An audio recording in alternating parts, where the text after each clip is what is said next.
जय हिंद प्यारे साथियों, बहुत बहुत स्वागत करता हूं आप लोगों का अपने चैनल वैकेंसी पॉइंट पर। तो दोस्तों एक बार फिर से हाजिर हो चुका हूं और सबसे बड़ी बात यह है दोस्तों कि जो मैंने थंबनेल पे लिख रखा है कि अगस्त तक अगली सुनवाई क्यों बढ़ गई है और कोर्ट की इस नीति से न्याय संभव होगा और भर्ती में धांधली उजागर फिर भी नहीं लगा स्टे, तो क्या हो सकती है वजह।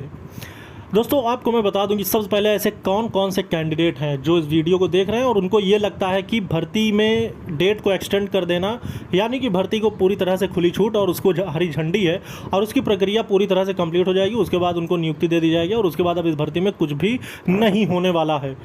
तो ऐसे जो भी कैंडिडेट हैं वो कमेंट बॉक्स में बताएं कि उनको अगर ऐसा लग रहा है तो।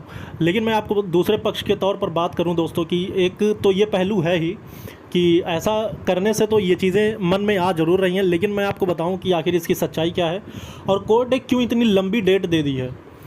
तो अब इसके लिए आपको थोड़ा अपने आप को वो करना होगा कि आखिर यही सच्चाई है और उसके बाद इसके बाद कितने बड़े निर्णय लिए जाएंगे वो आप खुद इसको सुनने के बाद आप समझ सकते हैं। तो सबसे पहले बात बता दूं मैं दोस्तों कि अभी तक फिलहाल सीएम योगी आदित्यनाथ का ऐसा कोई भी रिएक्शन नहीं आया इस भर्ती में कि जिससे इस बात का पूरी तरह से अनुमान लगाया जा सके कि उनका इस तरह से कोई पक्ष है या फिर उनकी ऐसी कोई मंशा है कि इस भर्ती को फिर से कराया जाए। उन्होंने अभी तक बिल्कुल साफ तौर पर इनकार कर दिया है। लेकिन बात करें दोस्तों धांधली की, तो धांधली भर्ती में हुई है, बहुत सारे ऐसे अभ्यर्थी पकड़े गए हैं और बहुत सारी ऐसी सेटिंग बाजों की के ऊपर केस दर्ज हुए हों, उन पर बैन लगाया गया है। मतलब वो अब कभी भी ऐसी कोई भी प्रक्रिया में भाग नहीं, मतलब कि कोई ऐसी धांधलेबाजी नहीं कर पाएंगे, उनको पूरी तरह से उन पर मुकदमा और उन पर केस दर्ज कर दिया गया है। अब उसके बाद कुछ ऐसे सेंटर भी हैं जो सील किए गए हैं। अब उसके बाद सारी चीज़ों को एक तरफ करते हुए सीएम योगी आदित्यनाथ अब क्या निर्णय लेंगे, और साथ ही साथ में बात कर लूँ दोस्तों कि बहुत सारे लोग कह रहे हैं कि कोर्ट बिका हुआ है, भर्ती बोर्ड ने बिल्कुल पूरी तरह से इसमें शामिल है, सरकार भी शामिल है।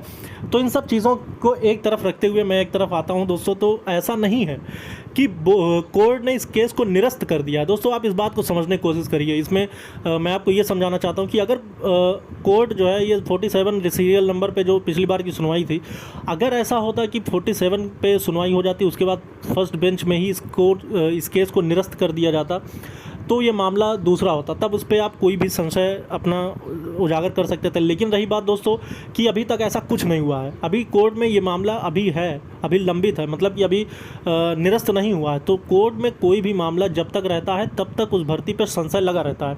अब रही बात दोस्तों इस प्रक्रिया में क्यों स्टे नहीं लग रहा है, बहुत सारे लोग कह रहे हैं कि जब धांधली हुई है तो इस पर स्टे लगना चाहिए। दोस्तों आपको मैं बता दूं कि भर्ती प्रक्रिया एक तरफ पूर्ण हो रही है, इस पर स्टे क्यों नहीं लग रहा, क्योंकि जब तक ये भर्ती प्रक्रिया चलती रहेगी तब तक अभ्यर्थी पकड़े जाएंगे। अगर इस पर स्टे लगाया जाएगा तो फिर उस तरह से जांच नहीं हो पाएगी, फिर इन्हें पूरी तरह से जांच करना पड़ेगा। मतलब वो जो कैंडिडेट जितने भी कैंडिडेट एग्ज़ाम दिए हैं उन सब की जांच करनी होगी। ऐसे में क्या है कि भर्ती प्रक्रिया के साथ साथ जो भी ऐसे संदिग्ध मामले नज़र आ रहे हैं उनकी जाँच हो रही है। तो इस पर यही निर्णय है कि इस तरह से बहुत सारे अभ्यर्थी पकड़े गए हैं, अब उनसे जो सुराग मिल रहे हैं उन तक पहुंचने का कार्यक्रम जो है वो मतलब जो उसकी प्रक्रिया है वो भर्ती बोर्ड अपना रहा है। और बहुत सारी ऐसी गिरफ्तारियां और बहुत सारे ऐसे केसेस हुए हैं जिनकी सही खबर अभी तक नहीं दी गई है, लेकिन भर्ती बोर्ड फाइनली इसकी पूरी जानकारी देगा जब फाइनल ये चीज़ हो जाएगा। तो ऐसे में उन तक पहुँचने की एक कोशिश है और ये कवायद है। रही बात दोस्तों धांधली की, तो धांधली होने के बाद किसी भी तौर पर, मतलब धांधली तो हुई है लेकिन इसको फाइनली अभी पूरी तरह से जो इसकी जांच पड़ताल है वो हो रही है। तो इसलिए अभी बहुत ज़्यादा अपने आप को हतोत्साहित नहीं करना है, बहुत ज़्यादा परेशान नहीं होना है, अपने आप को थोड़ा धैर्य और थोड़ा संयम बनाए रखने की ज़रूरत है।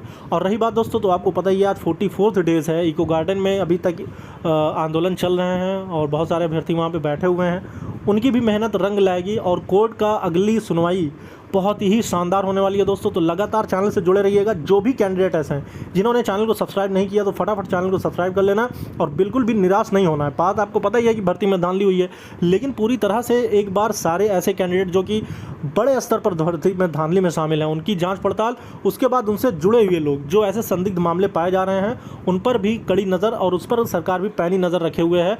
उसके बाद इसका जो निर्णय होगा उसके लिए थोड़ा टाइम ज़रूर लिया गया है, लेकिन इस पर एक उचित निर्णय लिया जाएगा। दोस्तों हमें विश्वास सरकार पे है, कोर्ट पे है और बोर्ड पे भी है, तो हर तरह से निर्णय लिया जाएगा और सही पक्ष में निर्णय लिया जाएगा। तो दोस्तों चैनल से जुड़ जाइए और जितना हो सके वीडियो को ज़्यादा से ज़्यादा लाइक और शेयर करिएगा। इस वीडियो में इतना ही दोस्तों, फिर मिलेंगे दूसरी वीडियो में नई अपडेट के साथ। जय हिंद, जय भारत।